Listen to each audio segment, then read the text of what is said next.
fertile currents of this rock, as woman's mysteries flow in blood, altars of double spirals carve symbols of time returned, channels of ritual healing. In clairvoyant slumber, a priestess sleeps in trance. In this land of the cosmic mother, wisdom comes in dreams.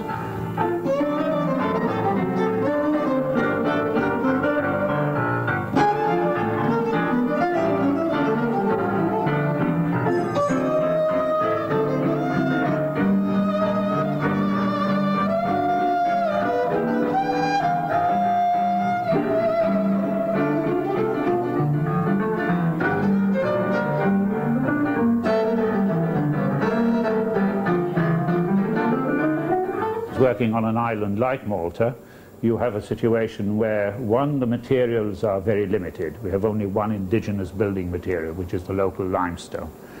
But, on the other hand, it's a tremendous challenge, and I think it also sort of pushes architects towards trying to, what I've been trying to do all my life, is to find a contemporary expression which is very much suitable to the spirit of place of what is Malta, or what is the Mediterranean, at the same time adhering to the past, but also having a genuine contemporary expression.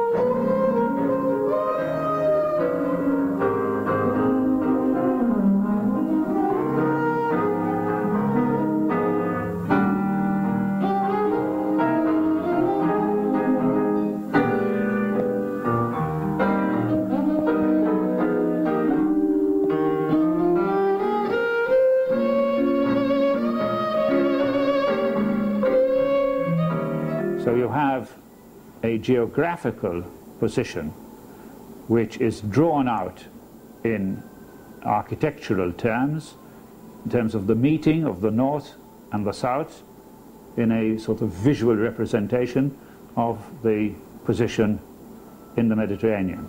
Now, it's also extremely interesting that in terms of language, we have exactly the same parallel.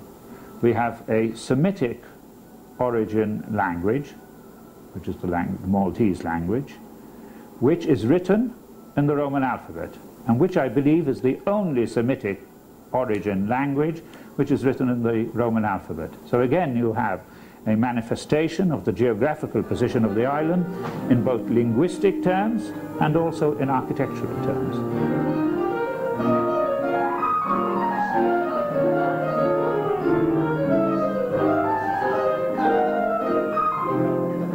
At core, we're an island race. We're an island city, virtually. You can't really call it a country. It's a bit like Venice was. And I think we do tend to look into ourselves rather than outwardly.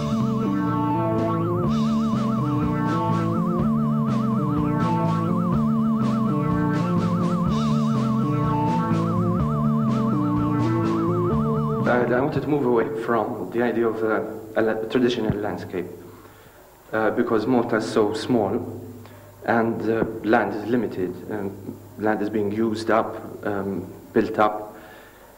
So my view of landscape narrowed down to a sliver, because that's what's left, that's what I feel is left, and we should try to preserve it. Also, I feel Malta's history is bound up with its rock.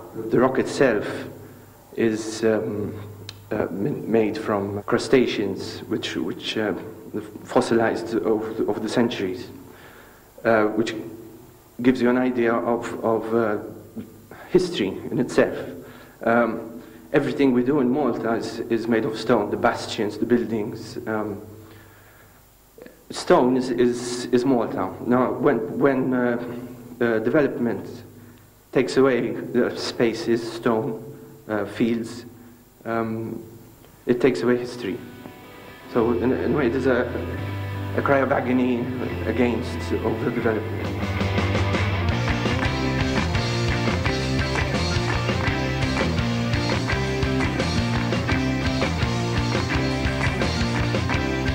Malta is like a small stone in the Mediterranean, in the blue, in the sea.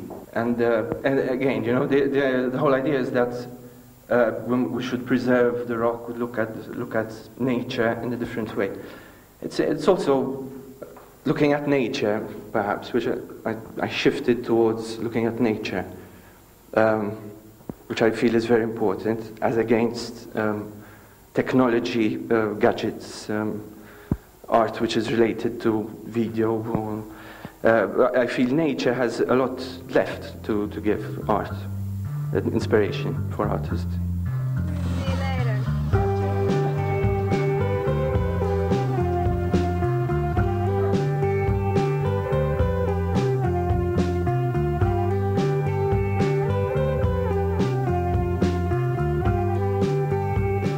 Well, the wonderful thing about the stone is that when you actually cut it from the quarry, it's a very soft material, and then it loses its quarry sap, and in the process of losing its quarry sap, it actually dries up and grows a protective layer.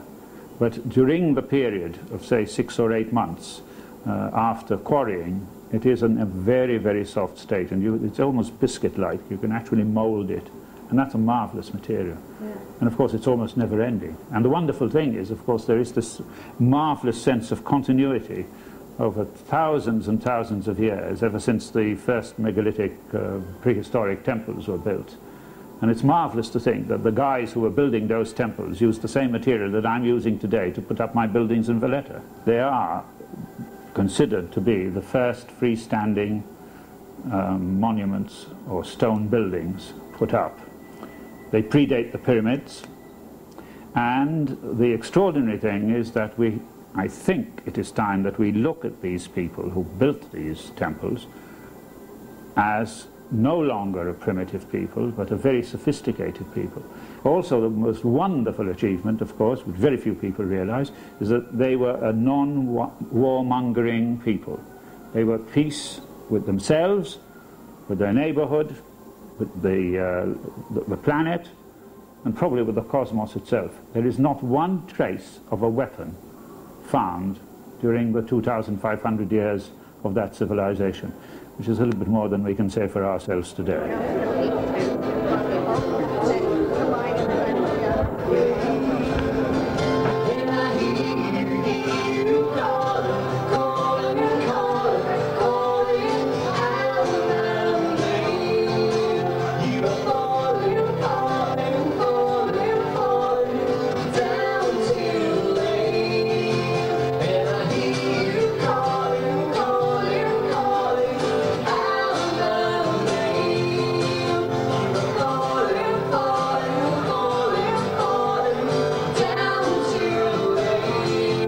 Haven't come across any buskers in the street. Oh, well, buskers are illegal, unfortunately, here. There is one in Valletta. It's the only one. But it's against law, you can be locked up, so if you want to go to jail, you come and busk in Malta. Do you feel the church on your back? Yeah. I feel God in my heart. Oh. Really? And it makes me happy. Seriously? Yes, of course. Oh, that's nice. We're Catholics. We grew up in this environment, you know what I mean, and we have faith. We believe, you know what I mean. Whatever makes you happy, basically. I mean, whatever. As long as you're happy, as long as it's fulfilling, and that's it.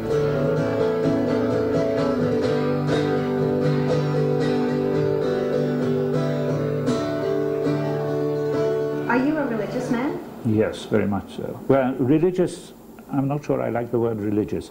I'm a spiritual man. And in fact, I consider myself extremely lucky because throughout my career, I think I've built about 14 or 15 what I'd like to term sacred spaces.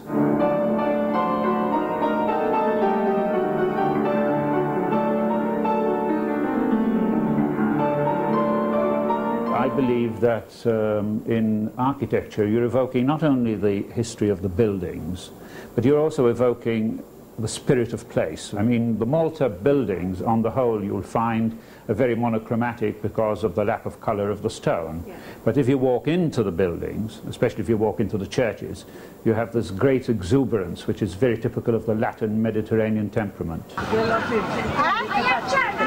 عشان عندنا أرامل نساء